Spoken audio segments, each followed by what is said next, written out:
Good morning, good afternoon, good evening. This is just an update of what is happening in South Africa. The election results are out, and these are the seats that the various parties have won. ANC, 160 seats, DA, 87, EFF, 38, MK, 58, IFP, 17, and so forth and so on.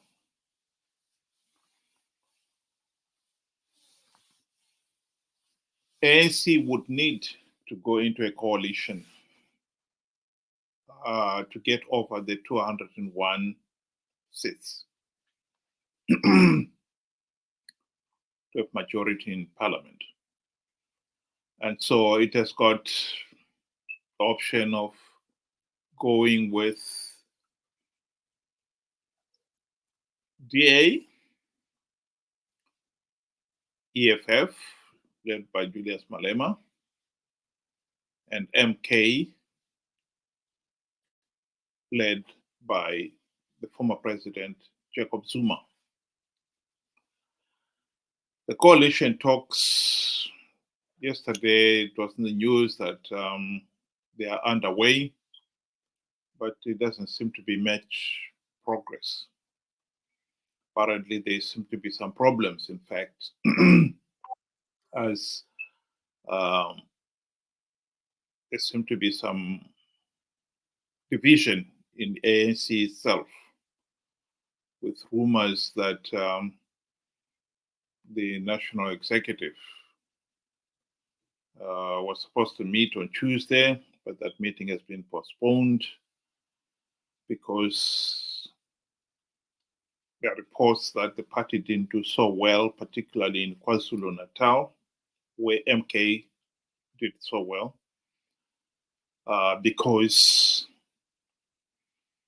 some of the leading ANC members betrayed the party. So there seemed to be division there. And MK, led by Jacob Zuma, seem to have really done very well. I mean, they've done very well. This is a party that was launched only in December last year, hardly 6 months before the elections, December, November last year. So they've done very well, but it looks like the party winning has got to their head, because now the party seem to be fighting among themselves. First, it was reported that Jacob Zuma had suspended the founding member of the party. And now the story goes that the founding member, Kumalo, has reversed that and suspended Jacob Zuma instead. This is Jacob Zuma speaking at some rally press conference. Uma sesikwenze konke lokhu ngambona eselahleka nje ahlala lahleke awuiphile insizwe kanti uye wahlangana nabanye abantu bakagogo engezukubiza umuntu ngagama angizukubiza nendawo bathi kuye wena ubhaliselento wathi yebo ingakhomosi makunjalo wena ubhalisile kusho ezinye igebengu engizaziyo zazi ngosini zamnika imali hayi imali encane sendampa hayi imali encane yazi ngisho imali yokuqala abamnika yona ilokhuzana konje ngismouthi angisazi phela isingisi bakwethu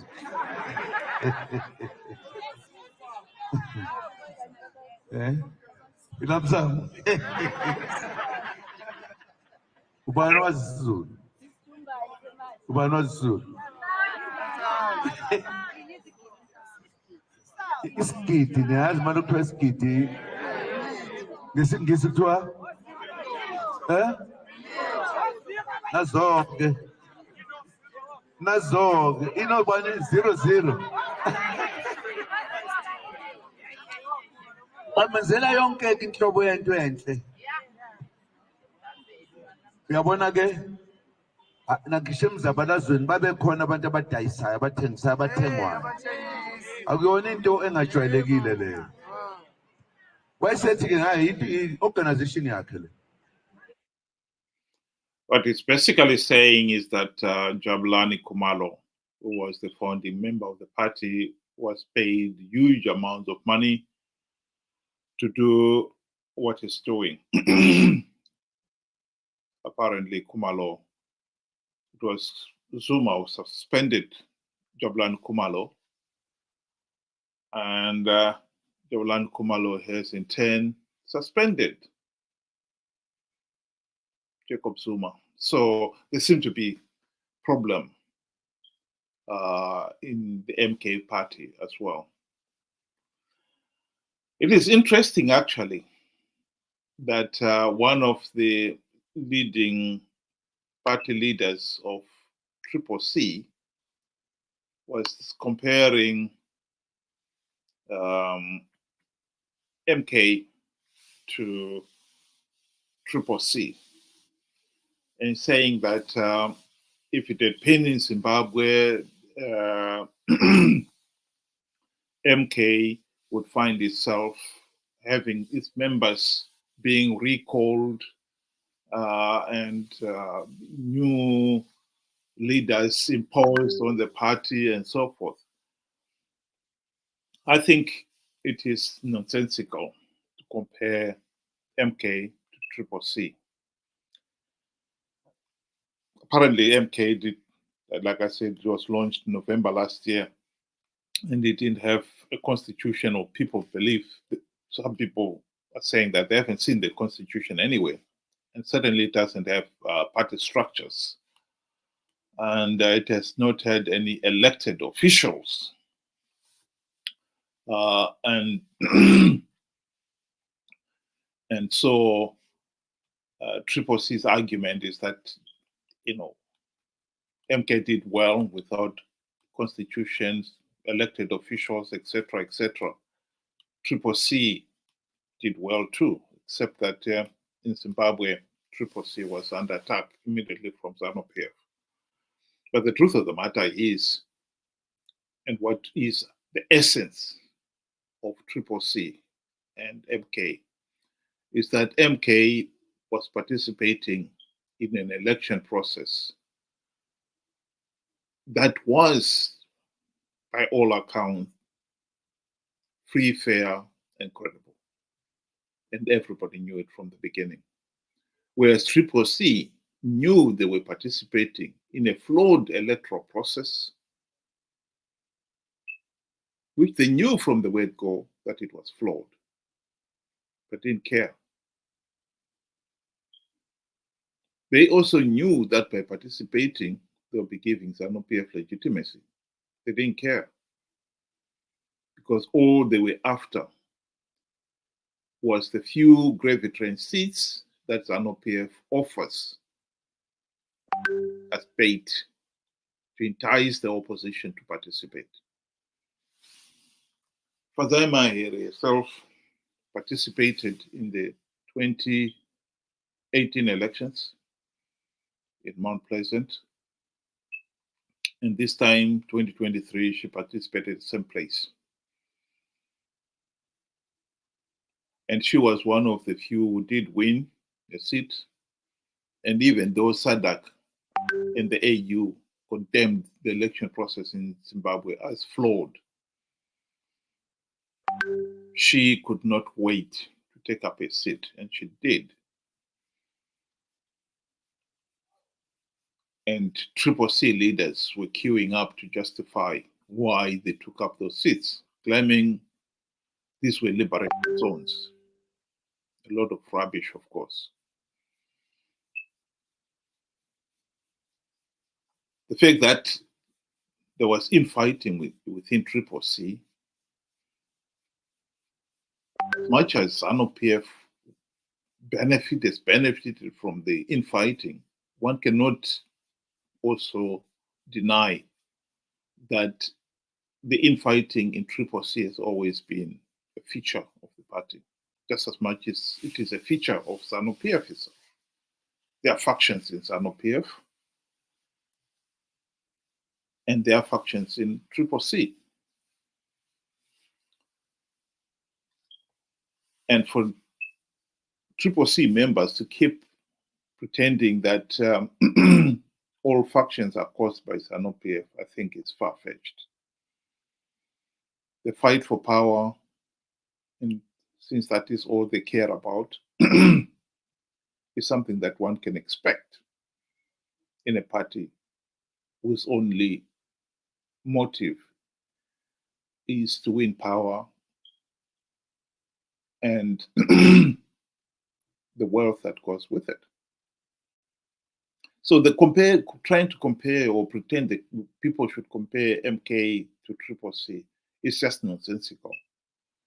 You know, while the two are political parties, no more different than you have got mushrooms, edible mushrooms, and highly toxic mushrooms. The two are totally different. So one cannot compare. It's not like comparing oranges to mangoes or chalk and cheese. This is one edible thing, and the other one is poisonous. Can't compare. So to come back to South Africa, one commentator was mocking Zanu PF that the party is furious that ANC did not win the majority in parliament. I think the penny has finally dropped. That ANC, which had been championing the cause of so-called the liberation parties who fought the liberation war, and had been trying to promote the idea that those are the parties that can be trusted to rule the country and keep the country independent and stop the whites, the Western in particular, coming back in. I think with ANC failing to return its majority, the party knows that it has lost it. And so somebody was mockingly saying, coalition fair, in reference to Zanu PF, for the elections, it was Mnangagwa fair or Zanu PF fair. So now it's coalition fair, which is the last thing Zanu PF wanted. I think the penny has finally dropped in the Zanu PF leadership, that they can no longer expect ANC to back them up. There is no doubt in my mind that if it had not been for ANC backing Zanu PF up last year, after the regional body had condemned the elections, the continental bodies also had condemned those elections as flawed. Zanu PF would have found itself in exactly the same position as it did in 2008, when it was forced to accept, to sign the global political agreement which gave birth to the GNU. But they benefited from ANC support. But now it's with the ANC much weakened. And in fact, I think one can confidently say now that the die has been cast, ANC has lost its tight grip on power after 30 years. It's now been established that others can rule the country. It's not the divine right of those who fought in the war to rule the country. The die has been cast. That mold has been broken and it will never be put up again and pretend that it is the same. No. I think Zanu PF knows it, and now they're in a panic. What to do? Because Zanu PF is a creature of habit. They would want to rig the elections. They would definitely, desperately try to hang on to power. And the only way Zanu PF can hang on to power now, after 40 years of gross mismanagement, rampant corruption, and tyrannical rule, is by rigging elections. Make no mistake about it. If Zimbabwe was to hold free, fair, and credible elections today or in 2028, as is the scheduled elections, Zanu PF would lose.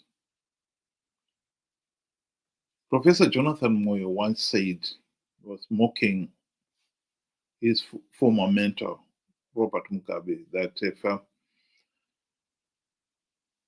if the choice was between a donkey and Robert Mugabe, the electorate would vote for the donkey just to get rid of Robert Mugabe. I think we have reached that point with Mnangagwa and Zanu PF.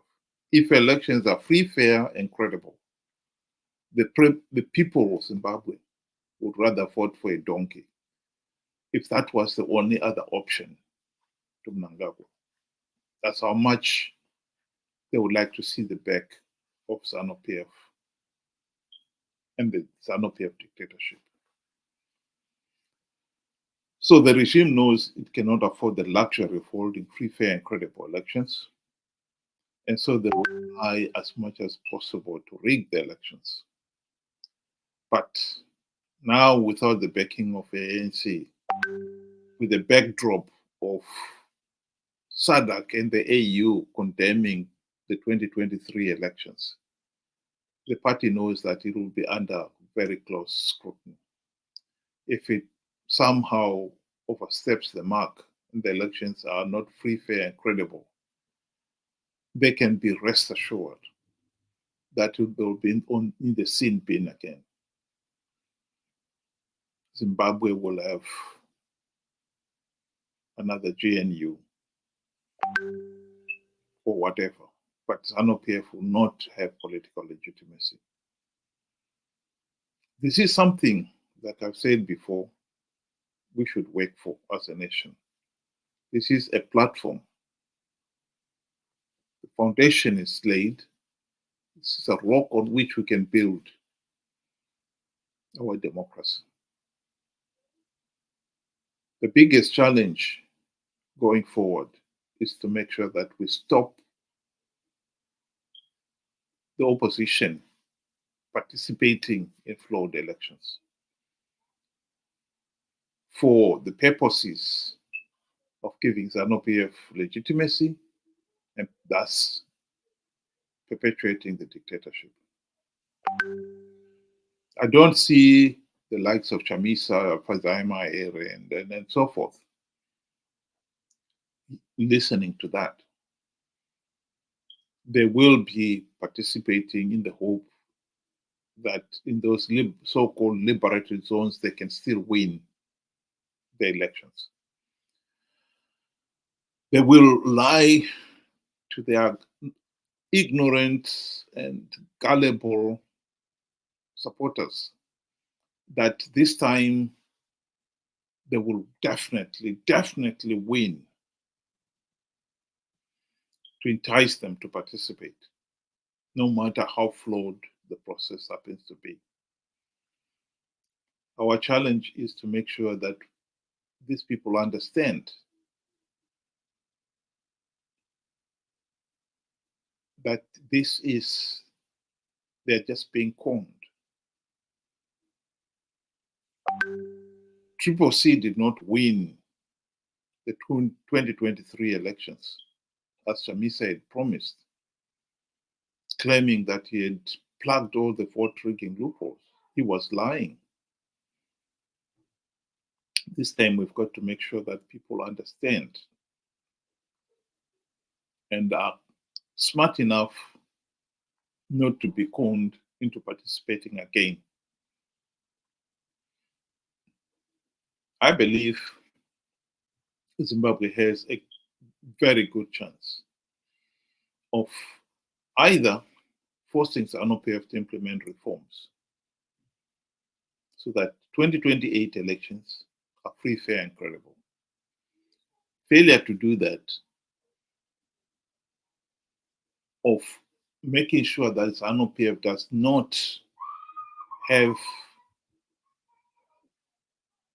political legitimacy after rigging 2028 elections, even if Chamisa and company participate in those flawed elections, as he has been doing before.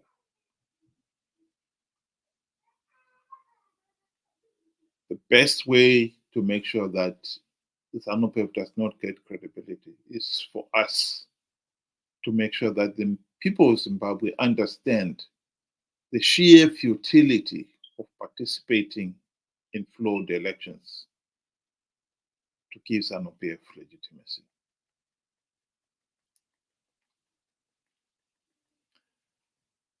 To come back to South Africa, the various parties have got 2 weeks in which to come up with a coalition. I think that is something that we should all look forward to, because I believe that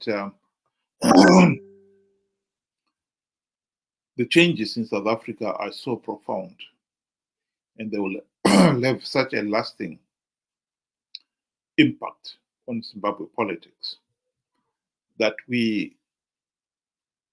it's well worth our while to follow it up very closely. And I'm hoping that we'll be able to follow it up and report with hope that really change in that country has taken place and change in the region has taken place. And more particularly, change in Zimbabwe has taken place. So join us again tomorrow if you can, while we look at whatever will be the current affairs tomorrow.